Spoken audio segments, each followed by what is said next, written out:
Hey, what's going on, you guys? So we're here for episode 7 of our Trainer Talk series. Today we're going to be talking about how we have to adjust your training and your nutrition in order to reach whatever goal you have set for yourself. So whether you want to drop body fat or gain muscle, you have to change the way you're training and change the way you're eating. So we're going to go into different things that you need to do based off of what your goals are and kind of break some beliefs that people don't realize when it comes to trying to reach their goals. So Bethany will start out kind of touching on a little bit of the sciencey part, and then we'll go into some more examples as we go. Yeah, so for, if your goal is fat loss, what you want to do is be in a slight calorie deficit, which just means you're eating less than you're burning every day. So what you're burning every day is called your daily energy expenditure, which is when you do a workout, your basal metabolic rate, so just to keep your body alive, just to function. There's also the thermic effect of food, but you don't really have to worry about that too much. And then there's your non-exercise activity, so literally just tapping your fingers or bobbing your feet, that's non-exercise activity, or just getting extra steps in, walking, doing the dishes, or vacuuming. That's all that different things that go into your calorie burn for the day. So what you want to do is kind of set a 500 calorie deficit, maybe 1,000 calories. That's kind of more on the extreme end depending on where you're at. You never really want to go below 1,200 calories because then that's getting just a little bit too low and it's way more restrictive than it needs to be. And you should almost never go under a 1,500 calorie deficit. And it also depends where you're currently eating, because your metabolism will actually adapt to keep yourself more efficient, and your body knows how much food you're getting in. It can tell, okay, so I'm only getting 1,000 calories in, but I'm burning 3,000 calories.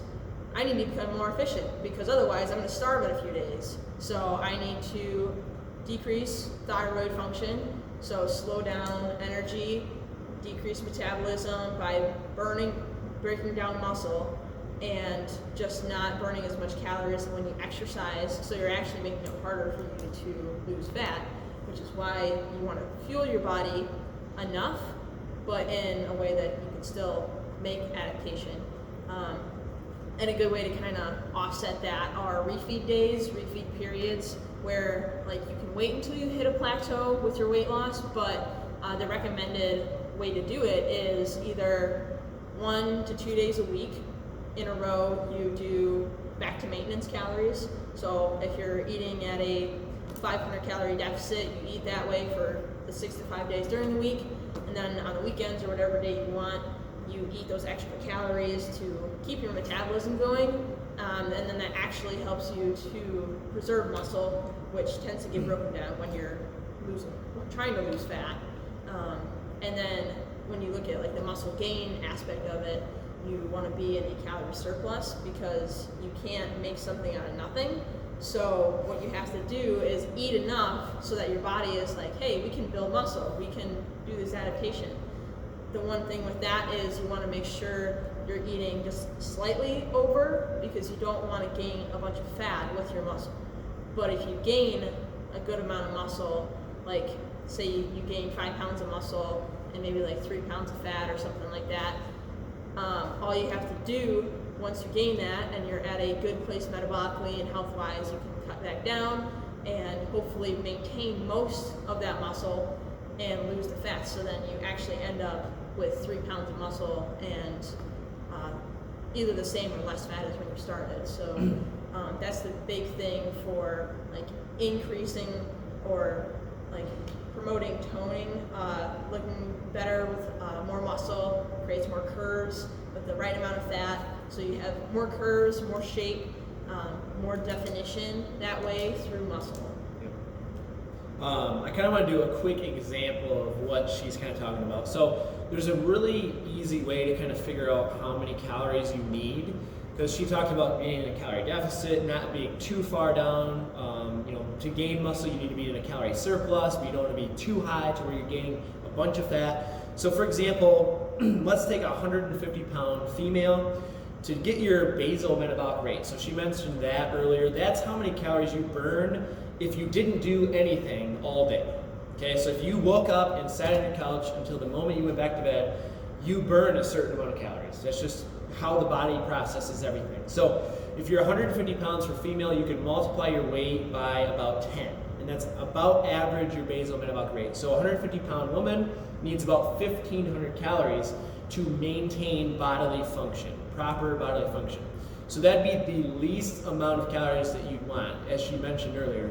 So let's take an activity. So let's say she's kind of moderately active. If you're more active, you would use a higher percentage, but if you're less active, like sedentary and didn't work out, you'd use a lower. But we'll go right in the middle, kind of moderately active. Maybe she walks a couple days, or maybe she works out a couple days a week. So we're gonna multiply her basal metabolic rate by 50%. So we're gonna take 50% of that 1,500, which is 750. We're gonna add that on. So now she's at 2,250 calories for the day. And then the thermo effect, just basically like maintaining your body weight, the other like digesting food, stuff like that, is about another 10%. So the total calories that this woman would need to maintain her weight based off her activity is 2,475 calories. So if she wants to lose body fat, for example, she can go into about a 500 calorie deficit and start losing body fat. So she'd be around the 1,975 mark, maybe a little bit less. Like she said, you don't want to go beyond 1,000. That's kind of more where you're going to start to slow down all those processes, like your metabolism. You're going to start to kind of go in that starvation mode. Everything's going to slow down. You're going to have less energy. So we definitely want to be over that 1,500 mark, which is the basal metabolic rate. That's kind of the limit. But we want to stay between that 1,500 and 1,975 to lose body fat. Now, if she wanted to, let's say, build some muscle, we're going to go the other direction. She's going to want to eat at least 2,475, which is what we calculated, or a little bit more. She could be in maybe a 250 or 500 calorie surplus to start building muscle. Now, if she starts doing that, you are going to unfortunately add a little bit of body fat because you're eating more calories. The only way to gain muscle is to be in that surplus. So you're gonna have to gain a little bit of weight. But like she said, if you do that for a few months and you end up gaining 10 pounds, you might have put on about 5 or 6 pounds of muscle, and then maybe a couple pounds of fat with that, maybe a little water weight. And then when you do a cut and you restrict it back down, then you will end up, gaining 3 pounds of muscle or whatever in the end. So you do that for a reason, and that's why we're trying to explain that you change your eating habits based off your goals. So if your goal is to gain muscle, you're gonna have to eat more. You will have to put up with gaining a little bit of extra weight, but just know that when you do your cut and you start restricting calories again, you will drop the body fat back down, but you'll be left over with a little bit more muscle mass. So you're gonna get that definition that you want. And I wanna let Austin talk about toning and the difference between building muscle and toning, because you might be surprised. So most people, what I find, most people's goals are to tone. Like that's one of the main goals that I find, especially with women. They're always like, I want to tone my body up. I want my arms to not have such flabby underneath, and like I want my stomach to be toned. And what they're really saying is, I want to build muscle. So building muscle is toning, bulking. Bulking and toning are literally the same thing, just different words. So to tone, like they're talking about, you have to eat in a slight surplus. So you cannot just consistently eat in a deficit and expect your body to adapt that way and to look how you exactly want it to. You might get like a flabby fat look, like to where you did lose weight and you're a little skinnier now, but maybe you look like flabbier. Like that happens quite a bit. Yeah, because you're losing your muscle mass. So making sure that you're eating adequate calories is a really, really important thing.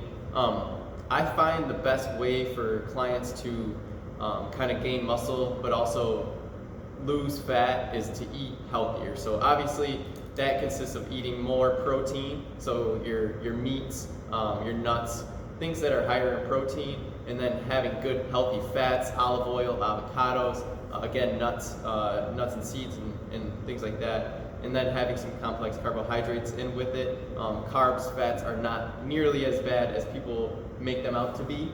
So making sure that you're getting those things is super, super important. Usually we set macro goals for clients. So the 3 macros are protein, fat, carbs, those 3. Usually your protein, you want it to be anywhere from 0.6 to 0.8 grams per pound of body weight. So you take your body weight, times it by 0.4 to 0.8, somewhere in that range, and that's usually how many grams of protein you should be eating a day. It's even recommended to try and shoot for 1 gram of protein per pound of body weight. So if you're 150 pounds, you should probably be eating close to 150 grams of protein a day, which can be really hard, but working your way up slowly to it is a good way to do it. And then eating carbs and fats is just as important. So don't ever exclude that unless you have a dietary reason, a medical reason to do it. Don't do that. So to kind of go back to the toning part of things and gaining muscle, a couple things can really hinder that. One being not getting enough sleep. So trying to shoot for 6 to 8 hours, 6 at the minimum, 8 hours at least is a really good tool to use. We talked about that in our last episode, how important sleep is. And then also drinking enough water, so staying hydrated. A good baseline is to take your body weight, cut it in half, and that's how many ounces that you should at least be getting. And then there's a few other things that are important too, but those two are the main things. I'd like to add on to that when it comes to just kind of building the muscle and losing fat. The reason that we want to have protein is because amino acids are the building blocks of protein. We break that down, and that's what actually repairs the muscle. So protein gets broken down into amino acids, not to get too sciencey on you or anything, but basically those amino acids are what's going to repair the muscle. And when you work out, you actually break down the muscle and you tear it apart. And we want to rebuild it. And if you're not eating enough protein or enough calories in general, you're not going to build those muscles. So you're just going to kind of work your way down a hole, and you're not going to reach your goals if you're not fueling the body and eating enough protein. The carbs are like your fuel source for your muscles. So they're the fuel for your car. Carbs are to the body as gas is to your vehicle. So we need carbs for fuel that fuels the muscles. That's what you're going to burn for all your workouts. And then the fats maintain hormonal balance. So, she mentioned like thyroid function, growth hormone, testosterone, all that stuff. You want healthy fats to maintain your hormonal balance. Literally, if you throw that off, you're going to throw your entire results off. And not to mention, if your hormonal balance is off, you're going to get way less sleep. The quality of sleep is going to be worse. The stress in your life is going to be higher. You're just not going to function the way you want to function. So that's why you need all three of those macronutrients. And that's why you want to have good, healthy choices of those three. Healthy fats, like he mentioned earlier, basically anything that's not not saturated fats like potato chips, all that stuff. Obviously, you want to stay away from, but like nuts and seeds and extra virgin oils and stuff like that is gonna be good. Egg yolks, fish, salmon, amazing. Omega-3s is probably one of the best fats that you can eat, EPA specifically. So fish oil supplements we highly recommend. If you don't eat enough fats, another good way to do it is actually the egg yolks. I know that kind of gets a bad rap, but if you're eating eggs, eat it with the yolk, because you're going to get some good healthy fats from that as well. And then I think Bethany might have a little bit more to add to that, but yeah, I could just add with like training. So for fat loss and muscle gain, you honestly could train exactly the same for both. It's more about the nutrition balance. But there are a few like minor things that you want to think about when your goal is to lose fat or muscle or burn fat, gain muscle. So what you want to do is strength train. We want to send that muscle building signal. When you're lifting weights, that sends the body signal, hey, I need more muscle so I can move this weight easier, or I can move more reps easier, something like that. So then that's going to signal your body to build muscle. If you're in a deficit going for fat loss, your body can't necessarily build the muscle, but it's going to maintain it way more than if you were just doing cardio. And then for the muscle gain, you're obviously wanting to gain muscle, so you are going to be doing the resistance training. But where a lot of people go wrong is they try to do more cardio. They're like, I just want to burn as many calories as I can. They get on the Stairmaster, I'm like, all right, I'm going to crank up 500 calories, and then that'll add so I can have an extra serving of potatoes at dinner or something like that. But that's not necessarily how it works. For fat loss, you want to, yes, send that muscle building signal, and yeah, you can do some cardio, but you don't want to overkill it, because if you burn too much again and you're in too much of a deficit, you're going to start burning muscle. You're going to start like decreasing the muscle, because muscle actually takes calories to maintain. That's why people with more muscle have a higher basal metabolic rate. They can eat more and still stay the same size, whereas people with less muscle can't. And what the body says is, this muscle takes too much to keep up. Like, it takes too much to have this muscle around. We're not getting enough calories in. Let's break down the muscle, use that as fuel, keep some that we need, but break down some of it and then store more to fat, because that way, if we need to, we can rely on those stores if we ever need it. If we're gonna starve in the next 5 days, we can just burn those fat stores. But that's the opposite of what we want. Yep. So it's finding that balance of sometimes you are working out too hard and not fueling enough. Yes. So it either means you either have to eat more or you have to train a little bit less, back off the intensity and the volume, just to see your adaptations. Yeah. Basically what she's saying is, we could put together an 8-week training program for you, and we could have 2 people do it, and based off how they're eating, they could have 2 completely different outcomes. So the training isn't actually nearly as important as what you're eating. I could do a resistance training workouts for 3 days a week for 8 weeks, and if I'm at a 500 calorie deficit, I'm going to lose a little body fat. If I'm at a 500 calorie surplus, I'm going to gain some muscle. So it almost doesn't matter what type of training you're doing, but there is an extent. Like she said, we want to make sure we're doing some resistance training, sending that muscle building signal. And you might notice this, or you might know somebody that's done this and struggled with it. Somebody that's a little overweight and they want to lose body fat and they do all kinds of cardio, but they get nowhere. It's probably because they're in too much of a deficit already. So they're in this starvation mode. Let's say we'll go back to the example we used earlier. Let's say they need 2,475 calories, but they only eat 1,000, and then they're doing 500 calories worth of cardio every day. They're only getting 500 calories, so their body is not going to lose any fat. If anything, you're going to put more on. So all of that cardio is no benefit unless you're fueling your body. We want to make sure you're fueling your body, because the only purpose cardio really serves is obviously heart health. We want to do it, it's essential. But if you're at an extreme calorie deficit, it's actually going to hurt you more than it's going to benefit you. So doing resistance training is definitely going to be important. Adding in some cardio is going to be important. Just make sure you're getting at least your maintenance calories in if you're going to do a lot of cardio. Okay, so we're actually telling you you don't need as much cardio as you think. It's great for heart health. Add it in for sure, as long as you're fueling your body with the right amount of calories and the right nutrients. So, yeah, and a few other things that strength training or resistance training provides. You mentioned cardio helps the heart, but strength training in itself really helps the heart too. So don't overlook that benefit. A few other benefits are increasing bone density. So as you get older, specifically people that are 50 years and older, they tend to lose 1% of bone mass a year. So to try and kind of counteract that, resistance training is probably the best way. Another really good thing that resistance training offers is it can lower your blood sugar and it can lower your anxiety. So that's like 2 things that I found that helped me a lot was resistance training. And like you said, cardiovascular health is super important too, but you don't have to go kill yourself every day. Your cardio could just be walking. yeah. So just getting out and moving more, burning a few more calories is important. So I just wanted to touch on that. Yeah, for sure. And not to mention, like, you get stronger from resistance training, and when you think about it, the moment somebody might need to have a wheelchair or a walker is the moment that they're not strong enough to stand up on their own. So the more resistance training you do, and the more often you do it, and for the remainder of your life or whatever, the longer you're going to be able to avoid getting to the point to where you're not strong enough to do the things on your own, which is kind of what we want to achieve.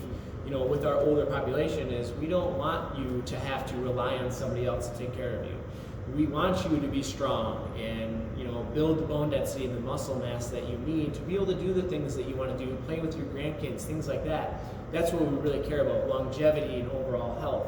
So these things that we're teaching you guys will not just help your immediate goals like losing body fat, gaining muscle, but longevity-wise, if you do this for the remainder of your life, you're going to be so much happier and have so much more strength and be able to do a lot more long term. So these things are essential to overall health in life, not just reaching your goals for the short term. So I want you guys to think about that that all this stuff has its benefits immediately, but long term is the end goal. We want longevity. We want you guys to be able to enjoy your grandkids and be able to play with them and not have to worry about developing some kind of disease and not being there for them for as long as you possibly can. So I think that's about it for this episode. Thanks for tuning in. If you have any questions, let us know.